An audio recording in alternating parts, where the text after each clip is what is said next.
We began reading the fourth book of the Torah this morning, the book of Numbers, Bamidbar. And I kind of think it doesn't belong sometimes in the Torah. Like an entire book of 38 years of wandering around in the desert. And the reason I think that is because books 1 through 3 would have been enough. Each one of the first 3 books of the 5 books of Moses has its own thing. It's got like a unique thematic characteristic that's essential to the point of the story, to getting to the land of Israel, to building a new society with God and human dignity at the center. Genesis is obviously necessary. The cosmos are chaos, and God brings order, creation. God chooses one family to try to lead the way towards this new path. Exodus, that book is obviously necessary. We as a people move from brutal slavery to sacred service. In Exodus, we get the Torah.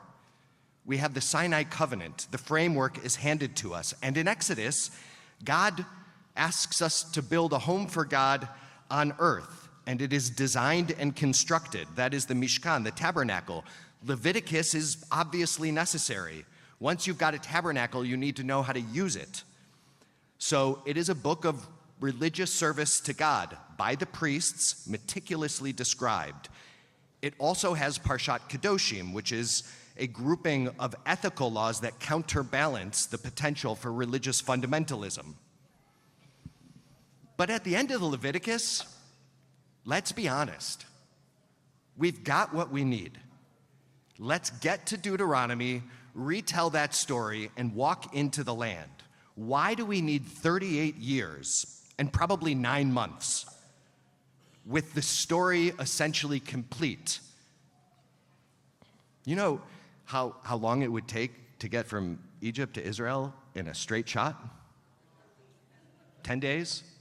It's a few hundred miles. You know what would happen if you took, Jake, thank you for the census, take those 600,000 20 years and older men who were in the Bamidbar census, the actual number of people in the desert, and by actual, I don't mean historical, I mean actual, if everybody would have been counted in that census, would have been closer to 2 million. If you line them up from Egypt to Israel, you could go all the way from Egypt to Israel and back, everybody touching hands. That's how easy the journey could have been. Rabbi Jonathan Sacks names this in one of his commentaries. He says, the book of Exodus and the book of Numbers have some striking similarities. They are both about journeys. They both portray the Israelites as quarrelsome and ungrateful. Both contain stories about the people complaining about food and water. In both, the Israelites commit a major sin. In Exodus, the golden calf. In Numbers, the scouts. In both, God threatens to destroy them and begin again with Moses. Why do we need both? Exodus is really good. It's a powerful book. Okay, here's one possible answer.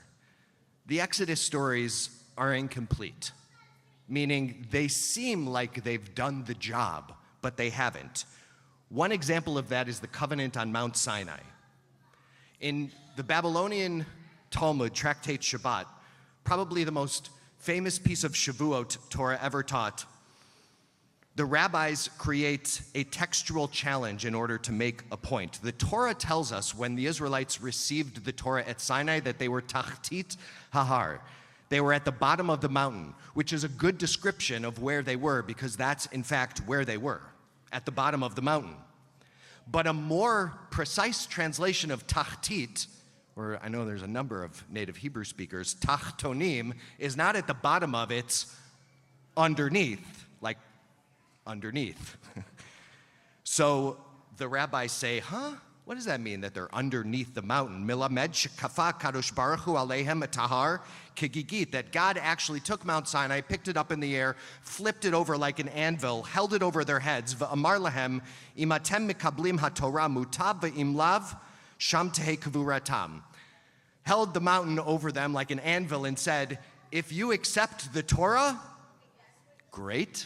If not, this will become your cemetery. Okay, That is one way to understand what it means to be under the mountain. But is that really the dynamic we want to set up right after leaving brutal slavery? Leave Pharaoh to be underneath an anvil by God? I mean, also, how often do you feel that your ultimatums advance the long-term success of your relationships? Does that work for anybody here? So here's what's actually happening. It's more than just a wordplay interpretation. That midrash is a reflection of Israelite reality at the time. Leaving Egypt was no walk in the park. The Egyptians were behind us. Amalek, our worst enemy, was in front of us, ready to and then attacking the most vulnerable among us. Skirmishes with other peoples were a feature. Food and water were scarce. The mountain was being held over the Israelites' head in the desert. It was stick with God or die. The rabbis are simply reframing the story by centering God's agency as opposed to letting all of the threats define who we are. The Sinai covenant, though, the legal agreement, and I've checked with Addis Council on this, which is practically all of you, the legal agreement was ratified under duress, therefore null and void. And that is the response in the Talmud itself. Mikan moda'a rabba leoraita. This is a challenge for the entire understanding of our covenant at Sinai. Sinai was the beginning, but to cement the relationship and its potential, the covenant requires more time before it can be permanently actualized in the land. It requires real life together, God and Israel in the desert. It's post-honeymoon living after a shotgun wedding. That's what the book of Bamidbar is. It's 10 years into marriage, not the first year. Rav Avital Hochstein of Hadar Israel said, the wilderness symbolizes the dryness of existence, the grayness of the everyday, an in-between space between Egypt and Canaan, between slavery and sovereignty. The Torah isn't always given through drama, but also through the mundane, the ordinary, the path itself. So the Torah without the book of Bamidbar, now I'm answering my own question, is like, take Bamidbar out of the Torah and you've taken Monday out of the week, which we do not want to do. Take Thursday out of the week, which we would love to do. It's just another day, but it's as important or not important as any other. Okay, there's a little bit more. Rabbi Jonathan Sachs also names something critical in his commentary. He says, it's easy when reading Bamidbar to feel a sense of deja vu. We've been here before. But there is a major difference, he says. Exodus is about a journey from. Bamidbar is about a journey to. In Exodus, they are going from something. In Bamidbar, we are heading to something. This time, in Bamidbar, the Israelites are looking forward, not back. They are thinking not of the danger they are fleeing from, but the destination they are traveling toward, the promised land. And the journey from, Rabbi Sachs teaches, is always easier than the journey to. He says, so it is in politics.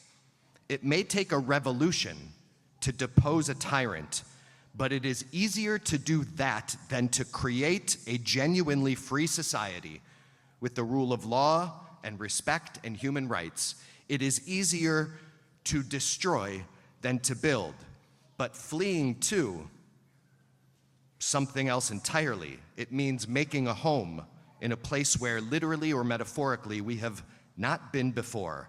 And I have to tell you, this paradigm of fleeing from and fleeing to feels very palpable, too familiar, because the ever-present running from is tiring. It is so exhausting to be back in that space once again. I mean, look what we've built here in a running to generation. Thank you to those who built this place, not a running from generation. It's hard for me to read the Torah right now without getting a sense that the Bamidbar period, this 38 years in the desert, might be the most important because of this insight from Rabbi Sachs that Exodus was running from, Bamidbar running to. It's not that a group running from can't build something, but when we distance the very source of the trauma from what it is we are running from, the required time, new ideas emerge and marinate. Big ideas live through an entire generation when life is just like lifey, like American Jewish life or world Jewish life in the second half of the 20th century, our golden era.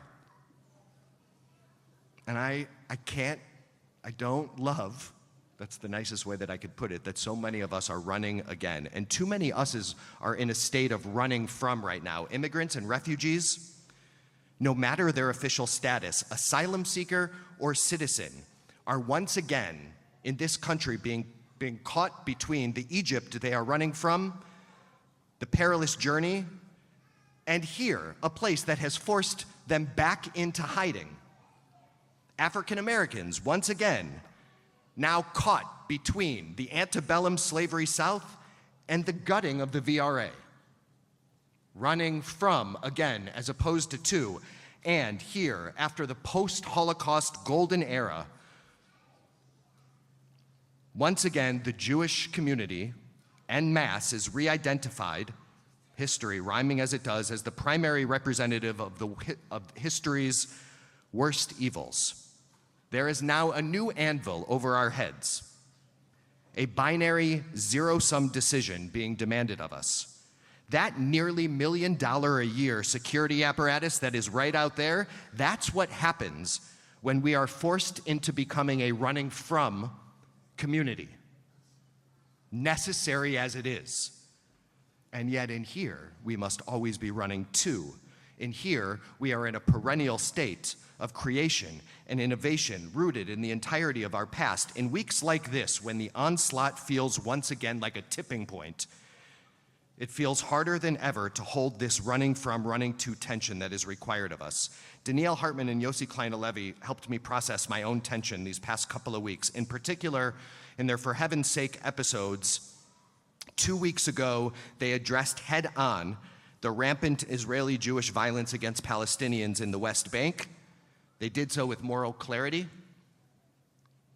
And this week, they head-on talked about their rage, their grief, and their disappointment after the Christoph piece in the Times. Rightly, I believe.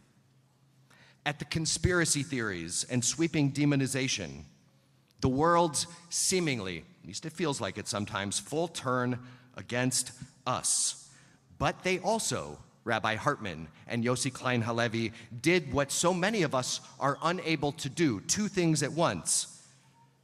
They called out their own government. They did not let the expansiveness of the conspiracy theories lead them away from looking at the truth amongst themselves.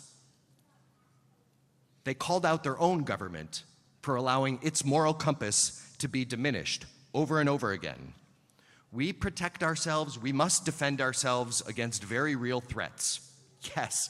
And also, Judaism requires that we check ourselves. We turn inward, we face our own very real warts. We do both at the same time because the Torah has always asked us to live in the running from and the running to. And the running to requires looking inward, and the running from requires looking behind us. And it's sad that we have to live in a world in which both are necessary, but welcome to 2026. I don't think I'm saying anything that is surprising anybody in here. And near the end, Rabbi Hartman, as he often does, connects the overwhelming trauma of October 7th to Israel's still unfolding future. He almost always acts at the end of these episodes like, I'm saying it like he says it, like, who do we want to be? Like, what do we want to be beyond our rage and our grief? In the desert, the Bamidbar, amidst sometimes eerily similar stories to those found in Exodus, episodes that rhyme, it is in the desert that we are reconfronted with the most important question we can be asked. Who do you want to be, and what are you going to build to get there? This is the balance in this renewed, unstable reality. And we here in this community will not Stop trying to find it. Shabbat Shalom.